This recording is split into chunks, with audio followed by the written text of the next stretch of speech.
Nahab, Chapter 6, The Weight of Blood and Water. Location, Northern Oconee Swamplands, Georgia. Date, April 5th, 1875. Near midnight, rain hammered the swamp like God was trying to drown the whole state. The sky was black, the kind of black that ate lantern light, moonlight, and courage all at once. Matthew Finn slogged forward, one arm wrapped around Boone's waist to keep him upright.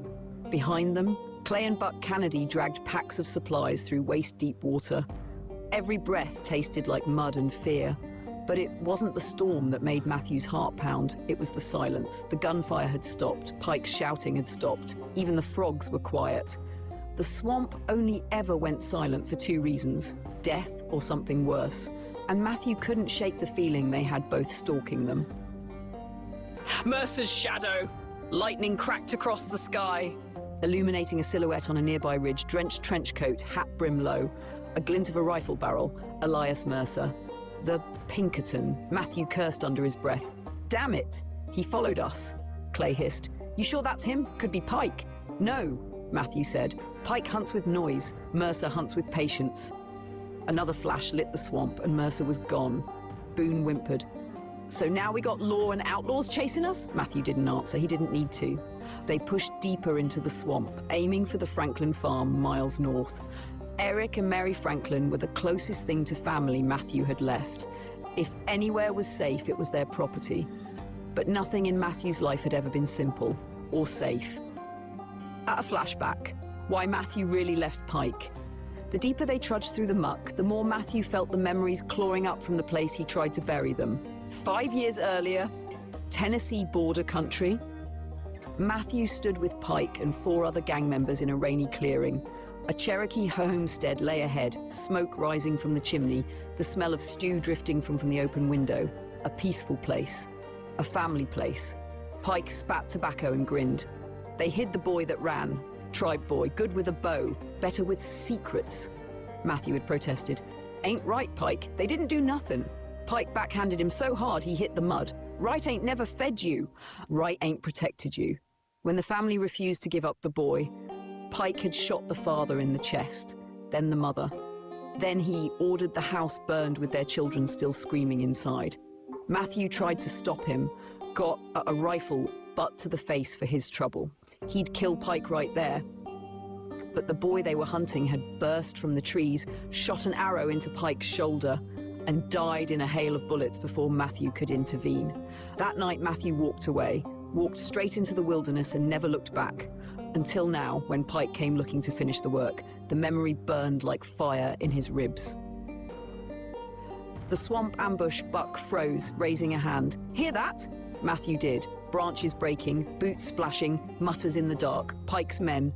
3 lanterns glowed through the trees, moving fast. Matthew grabbed Boone and pushed him behind a fallen log. Get down, he hissed. The first outlaw burst through the brush, soaked and snarling. Matthew fired before the man could lift his shotgun. The blast echoed across the swamp. Another came running.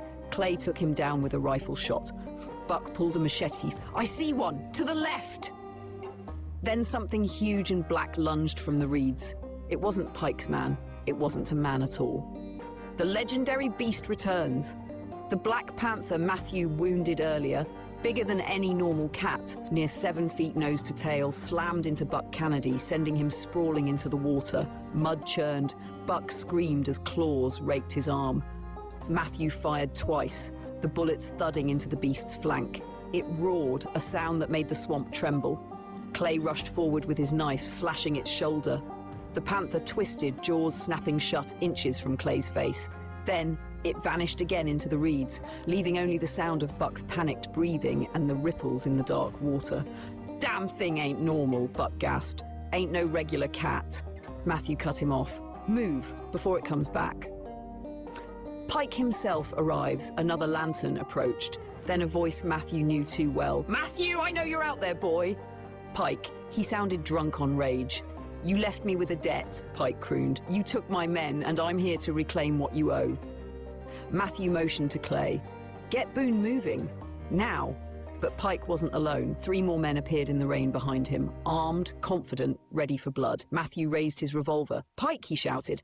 You want me? Come take me. Pike grinned wide, teeth crooked and slick with rainwater. Oh, I intend to. Before Pike could fire and another shot rang out from the ridge above them, a bullet struck Pike's hat clean off, shaving a line of hair from his scalp. Pike spun, pointing his gun toward the ridge, and for the first time since this nightmare began, Matthew felt hope.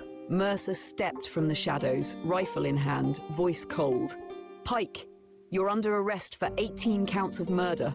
Pike roared, "Eat hell, Pinkerton!" Gunfire erupted, the swamp lit up with muzzle flashes. Rain washed blood into the water. Flight toward the Franklin farm. Matthew dragged Boone through cattails, bullets slicing past them. Clay and Buck covered their retreat, firing into the dark until Pike's men scattered. Lightning cracked again, and the Black Panther screamed somewhere in the distance, drawn by blood. "Go!" Matthew yelled. "Move, move!" They slogged through mud and water for what felt like an hour, but was probably minutes. The storm raged. Thunder shook the sky. Finally, through the trees, the faint glow of lanterns. Franklin Farm. Eric Franklin stepped onto the porch with his rifle raised. Mary Franklin behind him held a lantern and a pistol. Eric shouted, "Matthew, that you?" Matthew stumbled forward with Boone sliding off his shoulder. "We need help. Now!" Mary rushed to Boone, trying to lift him. Eric ushered them all into the house. Behind them, the swamp roared with thunder, gunshots, beasts, and the unending rage of the men who wanted Matthew dead. At end of chapter 6.